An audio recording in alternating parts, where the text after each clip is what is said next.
Joanna? You're very? You just married my brother. You should be nervous. Dan's not nervous. Dan gets diarrhea when he's nervous. He's still chill. So he must be fine. I hope that sets the tone for the rest of the speech so you guys know what's going on here. I am Matt. I'm Dan's younger brother. I'm the best man. I was quite honored with the distinction, and I spent some time with his friends for the first time in a while, and I feel a little like the tallest midget, but I'll take it.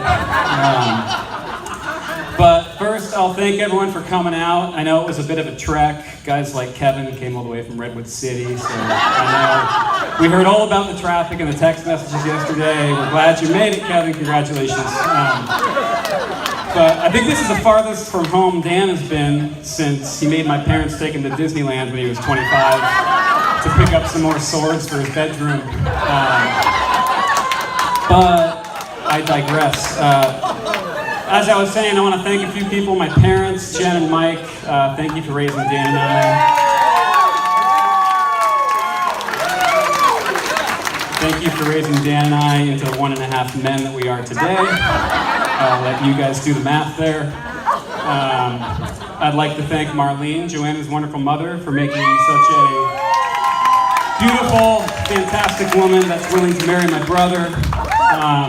A couple quick shouts out to my grandparents, Bernie and Vi. Today is their 40th wedding anniversary. 44! Doesn't look a day under 40, Grandma. My uncle, Bruce and Christina, it's actually their wedding anniversary today too. I did not know that. And then I think just a quick, we have someone here who came all the way from Brazil. So thank you for traveling all the way from Brazil.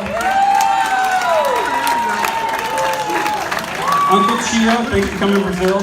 I'm not talking about textures of Brazil, Dan's waxing salon down the street. This is the actual country of Brazil. So thank you very much. The waxing guys are here. They're in the back getting ready for a halftime refresh for Dan. Sorry, there might be a couple waxing jokes in here, but I work with what I've got. Bridesmaids, you guys look fantastic. Thank you. Groomsmen, A for effort, guys. We work with what we've got, like I said. Next, Joanna. You look absolutely fantastic. Everyone here, does she not look great? We all know it. Dan knows it. I think the photo booth guys know it. The bartender knows it. Everyone knows it. You look great, Joanna. I remember the first time I met you, you were warm and immediately friendly and instantly memorable. And I'm glad we could welcome you to the family. I always wanted another big sister, and now I have one. So thank you very much. Last, but certainly not least, is Dan. Hey, Dan. How you doing, man? Good? Oh, I'm so glad. For those of you that aren't aware, Dan spent the first 30 minutes of my wedding reception on my speech talking about everything from his willingness to give the speech at my next wedding. That was polite and very thoughtful. My fear of spiders, and my dad's, and I quote, super sweet 1980s Tom Selleck mustache. So no one was safe. And I tell you this because I want you to get cozy, because I've been waiting almost 10 years to give this goddamn speech, and I'm gonna take my time.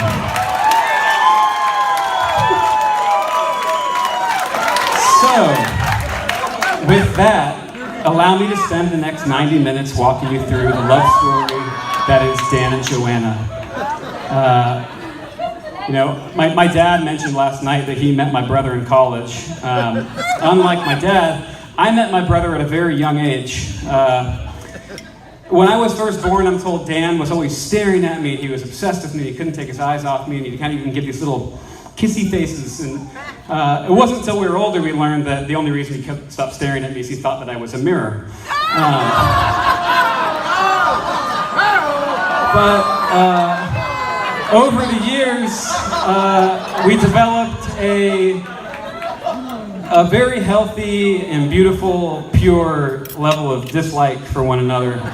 Not all the time, but it passed after a short 16 to 18 years. But not before I was irreparably traumatized by my older brother, as are most younger brothers.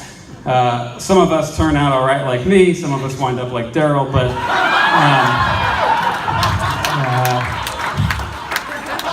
just to give you guys some context to what I was subject to at the hands of my brother for most of my life, I'll give an example. So we used to go to Lake Tahoe as kids, and the whole family would come, and we had a great time. My brother and I would go try to drown each other in the lake for hours on end. This is like before parents bubble wrap their kids and they let kids be kids. And we just go play in the lake for hours on end, and my dad would be hanging out on the hill, kind of watching from afar with his sweet Tom Selleck 1980s mustache, while Dan and I danced with death in the frigid waters of Lake Tahoe. But we had this thing where there's this dock like 100 yards out, maybe 100 feet. As a kid, it feels like a mile, but we'd go to the dock and we'd swim and we'd race back. And like any good older brother, Dan would never let me win. Despite having almost 3 years and a foot on me, he would swim as fast as he could and beat his younger brother.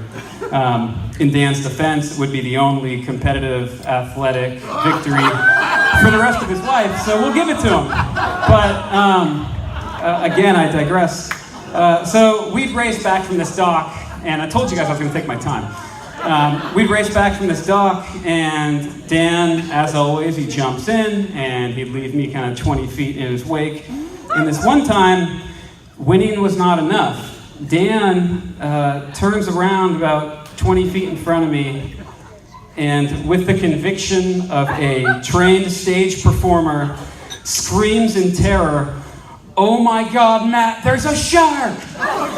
And so, facing certain death, I start to swim as fast as I could, crying and flailing. Lucky for me, I have an older brother who's polite enough to keep me updated on the shark status. "Matt, he's getting closer, swim faster! Oh my God, Matt, he's almost got you!" And so miraculously, I make it to shore. I escape the lake shark, and I get back, and I find Dan bowled over, laughing hysterically, and that was that. Dan had his fun, and that's just how things went. For another 10 or 15 years, I went to high school, and I got cooler than him, and that was a permanent adjustment, so lucky for me. But I joke, Dan, who's cooler than Dan in this room? Is Dan not the coolest guy here? Yeah. That's how you guys all know Dan, the coolest guy in town. He spends 4 hours getting ready, that's cool. I've known Dan a lot longer than a lot of you guys. And don't let the smooth taste fool you, ladies. When this guy was growing up, he was into some weird shit. How many of you here know what a hita is? I see Carrie laughing. Carrie knows what a hita is. Joana probably knows what a hita is. A hita is something that a 6-year-old Dan made up, where you sneak up behind it could be your mother, it could be an aunt, it could be your grandmother, or even a perfect stranger, and you wait till they're not suspecting, and then you go, "Hita, hita, hita, hita, hita, hita." So 6-year-old Dan was into spanking people's bottoms, but he grew out of it. I don't know if he grew out of it. I'm pretty sure that's how he met Joana at the gym. "Hi, my name's Dan. Hita, hita, hita, hita." But sorry,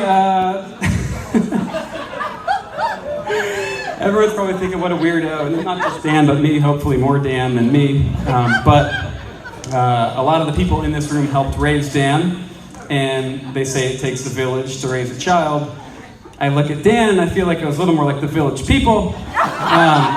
He's like a cross between a cop and a sexy sailor with white pants, and a half-naked Indian with a super sweet six-pack.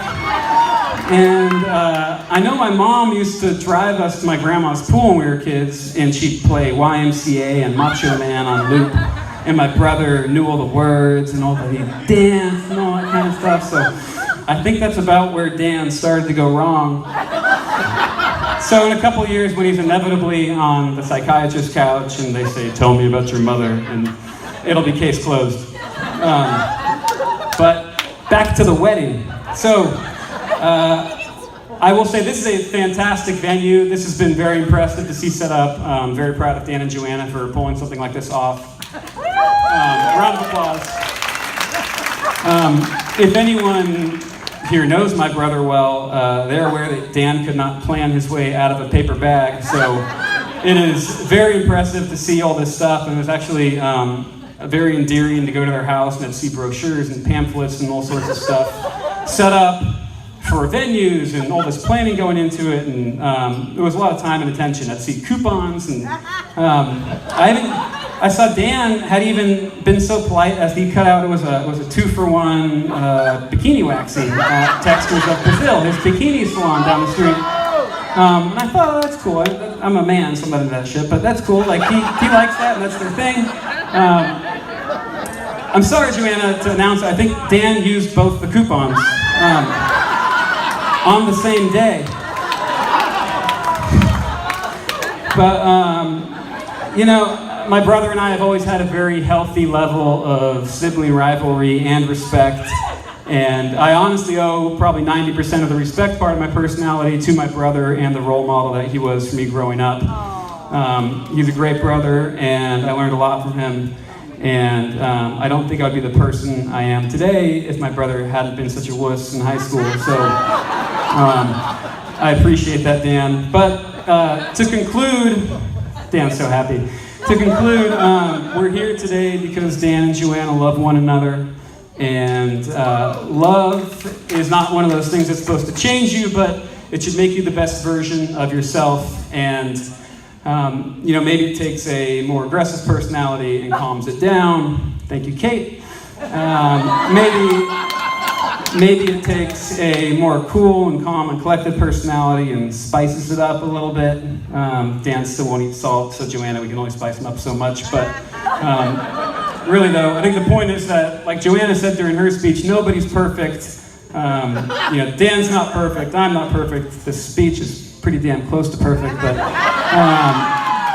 you know, when you find the right person, you can become perfect together, and I think that's what Jan and Joanna have figured out here. So, with that, I invite everyone to follow Dan and Joanna's lead, and take your glass, and flex. I think Dan's flexing his butt cheek, so whatever you want to flex it. And cheers to Dan and Joanna. We love you guys. Congratulations.